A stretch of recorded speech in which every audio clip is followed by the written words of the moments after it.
और सांसद जी हैं राजकुमार रोज साहब, और भी कुछ लोग जो सेकंड पे आए हमारे, उन सभी से मेरा आग्रह है आपके चैनल के जरिए कि आप लोग आएंगे तो बेहतर होगा। जय कृष्ण पटेल जी, हावरचंद जी, हाँ विधायक हावरचंद जी हैं, जय कृष्ण पटेल जी हैं, उमेश जी हैं, और अनिल कटारे जी विधायक जी, हाँ। और मुझे अकेले को नहीं दी है, क्योंकि मैं प्रतिनिधि आदिवासियों का हूँ, पूरे मध्य प्रदेश के आदिवासियों का मैं एकमात्र आवाज हूँ। तो ये पूरे मध्य प्रदेश के आदिवासियों सहित पूरे भील प्रदेश के आदिवासियों को गाली दिया है। फिर अनुरोध आपके चैनल के जरिए कि जितना भी है आदिवासी परिवार के जितने भी विंगे हैं, सारी विंगों के पदाधिकारी और सारा जो है भील प्रदेश के जो समर्थक लोग हैं, सच के साथ जो खड़े हैं भील प्रदेश के समर्थक, सबसे मैं कहना चाहता हूँ कि हम एक बार बुला रहे हैं और पहली बार बुला रहे हैं। एक बार आप आएंगे, दूसरी बार हम खुद आपको बुलाने की जरूरत नहीं पड़ेगी, क्योंकि सरकार उच्च शिक्षा मंत्री रहे और फिर उसके बाद में प्रदेश प्रभारी रहे जीतू पटवारी जी का भी बयान आया कि इस तरह हमारे टुकड़ों पे पलते हो और हमारे बात नहीं मानते हो और दादागिरी कर रहे हैं, इस तरह के भी कुछ उसमें लिखा होता है। क्या सच है? देखिए, कई सारे लोग इसको राजनीति से जोड़ के करेंगे ये योजनाबद्ध तरीके से, तो ऐसा आप वास्तव में मरीजों से मिलने गए थे, कैसा कुछ भी है कि इस अफवाह को कैसे देखते हैं? मैं मरीजों दोस्तों नमस्कार, मैं इस वक्त सैलाना में हूँ और सैलाना में हमारे बीच में सैलाना विधायक कमलेश्वर डोडियार जी हैं। आपने देखा होगा कि कल आप इनके विधानसभा क्षेत्र के कुछ मरीजों का हालचाल पूछने के लिए, और खुद का स्वास्थ्य खराब था, सर्दी जुकाम का इनको हो रहा था, तो उस मरीजों के हालचाल के साथ साथ ये भी चेकअप करवाने गए थे। उस दौरान आपने सोशल मीडिया के माध्यम से देखा होगा कि एक चिकित्सक जो रतलाम जिला चिकित्सालय का है, वहां एक वीडियो वायरल हो, उस वीडियो में एक चिकित्सक विधायक महोदय को गाली देता हुआ दिखा दे। उसके बाद में कई समाचार पत्रों में वो खबरें भी छपी और आपस में इनके द्वारा भी मुकदमा दर्ज किया गया और उनके द्वारा भी मुकदमा। तो सबसे पहले सर ये मामला क्या था, एक बार बारीकी से बताएंगे थोड़ा सा दर्शकों को? बारीकी से तो मैं क्या बताऊं, मैंने 5 नवंबर यानी कि आज से करीब 1 महीने पहले चिट्ठी लिखी थी। रतलाम का जिला अस्पताल है, उस जिला अस्पताल के सिविल सर्जन को मैंने जानकारी मांगी थी कुछ अस्पताल में क्या व्यवस्थाएं हैं, पिछले 5 सालों के दौरान आपने क्या व्यवस्थाएं करी, दवाई गोली खरीदने में, इंजेक्शन खरीदने में, और भी तमाम प्रकार की सामग्री होती है, पलंग कितने हैं, पंखे कितने हैं, लाइट की क्या व्यवस्था, भोजन पानी का क्या हिसाब किताब है, कौन कंपनी ठेकेदार कौन है, इसकी जानकारी निकाली। 1 महीने तक जानकारी नहीं मिली। जैसे 1 महीना पूरा हो गया, तो 1 महीना पूरा होने के पहले मेरे को जानकारी मिली थी कि विधायक जी जिला अस्पताल में अपने क्षेत्र के बहुत लोग हैं, इलाजरत हैं, जो एडमिटेड है, उनके साथ इलाज सही नहीं हो रहा है, दुर्व्यवहार वगैरह करते हैं, व्यवस्था अंदर ठीक नहीं है, अस्पताल के अंदर साफ सफाई नहीं है, पीने का पानी नहीं है, गंदगी रहती है हमेशा।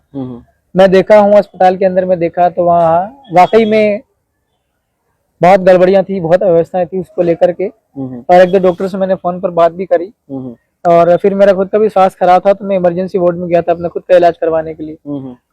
मैं खुद का इलाज करवाने के लिए वहाँ गया था, और डॉक्टर ने मेरे साथ बदतमीजी करी, दुर्व्यवहार किया, अपमान किया, और जातिगत गालियां दी, जाति का आधार मान करके माँ बहन की गालियां दी। ये मसला है। आपने उसमें FIR में ये लिखा कि ये मुझे पूर्व में डॉक्टर साहब जानते थे, ऐसा? तो वो जानते थे कि आप? तो असल में मैं विधानसभा का सदस्य हूँ, तो सब मुझे जानते हैं, अनपढ़ लोग भी पहचानते हैं। मैं एकमात्र अकेला विधायक हूँ जो डॉक्टर, वो तो रहने वाला ही यहीं का है, यही नौकरी करता है जिला अस्पताल में लंबे समय से, तो जानता ही है। 2 बार तो मैंने खुद ही कह दिया कि मैं सैलाना से विधायक हूँ, कमलेश्वर डोडियार। एक बार मेरे गनमैन ने कहा गाली देने के बाद, तो उसके बाद भी वो गाली देना नहीं रुका। तो क्या क्या कारण हो सकता है इस तरह से आपके साथ में व्यवहार करने का? अब ये आप देखेंगे, पूरे मध्य प्रदेश में देख लो, देश भर में देख लो, आदिवासियों के साथ जुल्म, अन्याय, अत्याचार होता है, अपमान होता है, किसी आदमी के ऊपर पेशाब कर रहे हैं, महिलाओं को नंगा करके घुमा रहे हैं। मेरे साथ भी जो हरकत हुई इससे साफ दिखाई दे रहा है।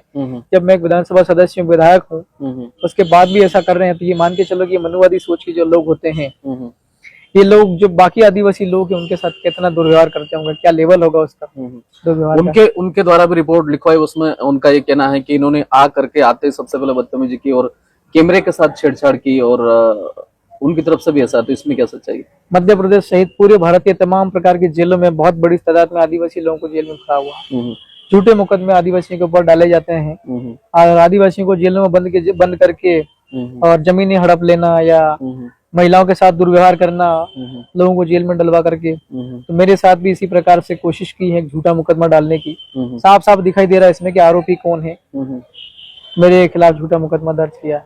तो वो बिना जैसे ये भी है कि भाई राजकारण में बाधा, यानी बिना इन्फॉर्मेशन के आ जाते, तो ऐसा कुछ है क्या कि विधायक ऐसे बिना इन्फॉर्मेशन के जा सकते? नहीं, मेरा कर्तव्य है, ऑफिशियल कर्तव्य है मेरा, ये संवैधानिक ड्यूटी है मेरी कि मेरे क्षेत्र के लोग अगर कोई परेशानी है तो लोगों के बीच में मुझे जाना होगा।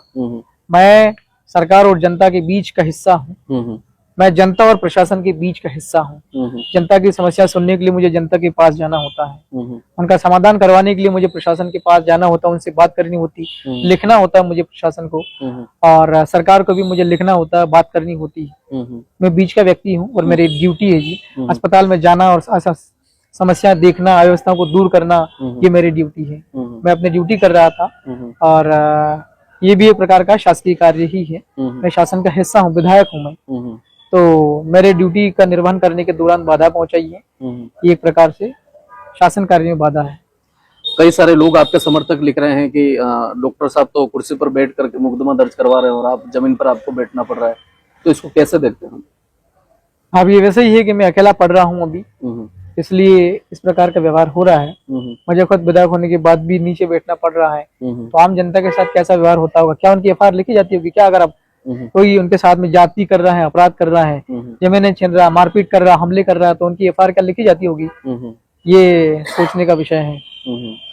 कांग्रेस से जो पहले उच्च शिक्षा मंत्री रहे और फिर उसके बाद में प्रदेश प्रभारी रहे, जीतू पटवारी जी का भी बयान आया कि इस तरह से एक विधायक का प्रोटोकॉल होता है, उस तरह से तो कई सारे लोग आपके समर्थन में भी आ रहे हैं, तो क्या आगे की क्या रणनीति इस बात को लेकर? देखिए, जीतू पटवारी ने हमारे समर्थन में बोले हैं, इसके लिए तो मैं पहले तो उनको धन्यवाद देता हूँ कि उन्होंने, मैं एकमात्र विधायक हूँ, आदिवासी हूँ, उसके बाद भी उन्होंने संज्ञान में ली इस चीज को और हमारे समर्थन में उतरे हैं, तो मैं उन्हें बधाई धन्यवाद देता हूँ। उतरना चाहिए कभी, क्योंकि अभी तो हम विपक्ष में ही हैं, कांग्रेस विपक्ष में है और मैं भी विपक्ष में हूँ, तो मिल करके भी लड़ना होता है कभी कभार, तो हम मिल करके लड़ेंगे।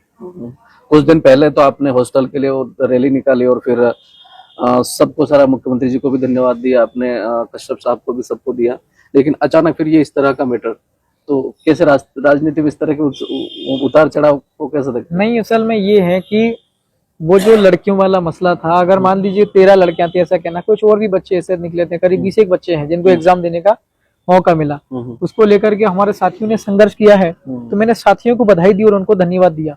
लड़कियों को जिनने एग्जाम दिया उनको मैंने बधाई दी है कि आपको एक अवसर मिला है, ताकि आपका एक साल खराब हो रहा था, एक ईयर आपका बर्बाद हो रहा था, अपने जीवन का इम्पोर्टेंट ईयर, क्योंकि वार्षिकी परीक्षा होती है, तो वो आपको अवसर मिला है, आपको बधाई।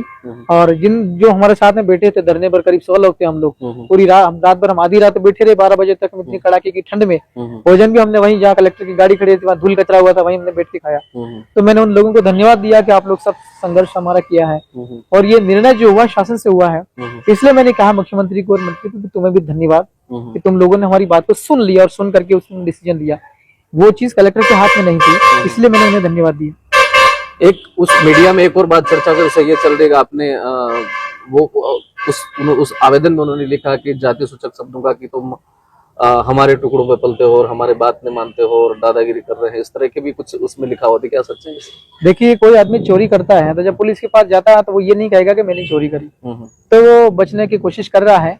लेकिन जब सारी चीजें तो ऑन रिकॉर्ड है, कैमरा में है, सारी चीजें तो वीडियो रिकॉर्डेड है, पूरे भारत ने देख लिया, तब उसके बचने की कोई गुंजाइश ही नहीं है। जेल के सलाखों के पीछे तो जाएगा जी, के हमेशा के लिए नौकरी से हाथ धोएगा वो, तो वो सब दिखाई दे रहा है कि मैंने वहां उसको क्या बोला और उसने मुझे क्या बोला, वो सब दिखाई दे रहा है। कई सारे लोग इसको राजनीति से जोड़ के करेंगे ये योजनाबद्ध तरीके से, तो ऐसा वास्तव में मरीजों से मिलने गए थे, कैसा कुछ भी है कि इस अफवाह को कैसे देखते हैं? मैं मरीजों से मिला हूँ, उसके भी वीडियो है हमारे पास में, जिन जिन मरीजों से मिला हूँ वो मरीज भी तैयार है। मैं कहता रहा हूँ कि 50% से ज्यादा मरीज तो मेरी विधानसभा क्षेत्र के ही होंगे जिला अस्पताल में, क्योंकि यहाँ से वो रेफर होते हैं, और बहुत सारे हमारे इलाके के अंदर में ठीक व्यवस्था नहीं है तो वहां चले जाते हैं। सड़क दुर्घटना में किसका पैर टूटा, किसको क्या हुआ, लगी है, तो वो सीधा वहीं जाएगा। छोटे अस्पताल में इलाज पर्याप्त नहीं है, डॉक्टर नहीं है, दवाइयां नहीं है। और योजनाबद्ध जो कह रहे हैं, तो कोई योजनाबद्ध तरीके से मतलब कौन कहेगा? उसकी योजना जरूर है कि एक विधायक का अपमान करना था, उसको गालियां देना था, तो इसका जरूर प्लानिंग है। और वो किससे जुड़ा हुआ आदमी या पता लगा सकते हैं। हम धरना दे रहे थे, मैं खुद ही अपनी एफआईआर के लिए साथियों के संग, अब बीजेपी के लोग आ गए थे, तो किसकी योजना थी, बीजेपी की थी कि किसकी थी, ये आपको दिखाई दे रहा है। पब्लिक आगे की क्या रणनीति है? आगे की रणनीति, आज मीटिंग हो गई है 11 तारीख, यानी आज कितना 7 हुआ है, 4 दिन बाद 11 तारीख को सुबह 11 बजे अंबेडकर प्रतिमा रतलाम के अंदर में हमारा प्रदर्शन है। डॉक्टर को खिलाफ में कार्रवाई करें, उसको बर्खास्त करें, और हमारे खिलाफ जो झूठा मुकदमा किया है इस मुकदमे को वापस लें। कौन कौन लोग रह सकते हैं इसमें आपके साथ में, कौन सा? मैं आपके चैनल के माध्यम से, मैं जिस पार्टी से बिलोंग करता हूँ, राजस्थान में 4 विधायक थावर चंद जी हैं, जय कृष्ण पटेल जी हैं, उमेश जी हैं, और अनिल कटारे जी नए सांसद जी, वो नए विधायक जी, हाँ नए विधायक जी, हाँ, और सांसद जी हैं राजकुमार रोज साहब, और भी कुछ लोग जो सेकंड पे आए हैं। उन सभी से मेरा आग्रह है आपके चैनल के जरिए कि आप लोग आएंगे तो बेहतर होगा। हम मध्य प्रदेश के लोग पिछले 10 साल से सड़क पर लड़ाई लड़ते आ रहे हैं। अब जब लोगों ने यहाँ पर मुझे लड़ाई करने की जिम्मेवारी दी है, सदन के अंदर आवाज उठाने की, मेरे ऊपर इस प्रकार की हरकतें हो रही, हमले हो रहे हैं, एक टाइप का हमला ही है ये। तो मेरा आह्वान, आग्रह है मेरा कि राजस्थान से कृपा करके और हमारे समर्थन में, क्योंकि मेरे साथ साथ और भी 5-7 साथी, उनके खिलाफ भी झूठा मुकदमा दर्ज किया है। और ये जो गाली मुझे अकेले को नहीं दी है, क्योंकि मैं प्रतिनिधि आदिवासियों का हूँ, पूरे मध्य प्रदेश के आदिवासियों का मैं एकमात्र आवाज हूँ। तो ये पूरे मध्य प्रदेश के आदिवासियों से पूरे भील प्रदेश के आदिवासियों को गाली दिया है। तो मैं अनुरोध करता हूँ कि 11 तारीख को सुबह 11 बजे, अनुमति की चिंता नहीं है, मेरी चिट्ठियां चल रही हैं। ये जो जिला है रतलाम, ये कलेक्टर के इशारों पर नहीं चलेगा, ये जिला कानून से चलेगा। तो कोई भी साथी गुमराह ना हो कि अनुमति मिली या नहीं मिली, हमें अनुमति लेना नहीं है, हमें ये सूचना करना है शासन को और प्रशासन को कि जो हमारे साथ जुल्म हुआ है, अत्याचार हुआ है, इसको लेकर के हम हमारी आवाज उठाने के लिए आ रहे हैं। पैदल चलेंगे, हमारी सुरक्षा में आप लोग आए, पुलिस हमारी सुरक्षा में आएगी, इसलिए कोई भी साथी गुमराह ना हो कि अनुमति नहीं मिली। हमको अनुमति नहीं लेना, हमको हमारी समस्या लेकर के जाना है, अनुमति लेना नहीं है। पुलिस प्रशासन की तरफ से कैसे क्या आपको कोऑपरेट किया जा रहा है? अब वो तो मेरे ख्याल से पुलिस प्रशासन के जो बड़े अधिकारी हैं वो बहुत विद्वान होते हैं, वो पढ़ करके आते हैं, आईपीएस जैसी कुर्सी पर वो लोग होते हैं, तो वो ठीक ही रहेगा, कोई दिक्कत नहीं है। ये जो मुकदमा हुआ है, ये बीजेपी के लोगों ने दबाव बनवा के मेरे खिलाफ और मेरे साथियों के खिलाफ किया है। कुछ साथी तो मेरे मौके पे थे ही नहीं अस्पताल में, उनके खिलाफ ही मुकदमा कर दिया है। तो ये साफ साफ है कि दबाव है। हाँ हाँ, अच्छा। एक साथी हमारे भिल प्रदेश विद्यार्थी मोर्चा के प्रदेश अध्यक्ष हैं, दिनेश माल करके। जब हम लोग मैं गया था अस्पताल में मरीजों से मिलने और उपचार मेरा खुद का करवाने, तब वो जाबरा में था व्यक्ति। तो भिल प्रदेश विद्यार्थी मोर्चा के प्रदेश अध्यक्ष संयोजक के खिलाफ मुकदमा कर दिया, क्योंकि हम लगातार विद्यार्थियों की आवाज उठा रहे हैं। हम लोग अभी नर्सिंग में सफलता हासिल करी, हम चर्चा में आए, इसलिए उसके खिलाफ झूठा मुकदमा किया। तो क्या ये सारी विंग इसमें आंदोलन में शामिल होगी भिल प्रदेश की? मेरा फिर अनुरोध आपके चैनल के जरिए कि जितना भी है आदिवासी परिवार की जितनी भी विंगे हैं, सारी विंगों के पदाधिकारी और सारा जो है भिल प्रदेश के जो समर्थक लोग हैं, सच के साथ जो खड़े हैं भिल प्रदेश के समर्थक, सबसे मैं कहना चाहता हूँ कि हम एक बार बुला रहे हैं और पहली बार बुला रहे हैं।